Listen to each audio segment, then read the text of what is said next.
Oh na na na, this life nimegundua mali sio kitu. Mapenzi yanachosha, mapenzi yanaumiza, yeah.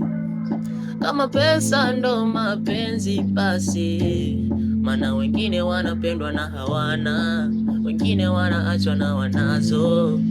Kwa hivyo mapenzi hayajulikani mfumo wake, sijui nani alianzisha, sijui nani aliyesema. Wengine wanapenda zawadi, wengine wanapenda pesa, wengine wanapenda kujiji, wengine wanajua mapenzi, wengine wanajua kupendo, wengine wanajua lavu, wengine wanajua nini wanafanya kwenye mapenzi. Lakini sio mimi, ona nilimpa moyo wangu wote, lakini bado kaniacha, licha ya zile sokali. Mapenzi hayana formula, upenda wena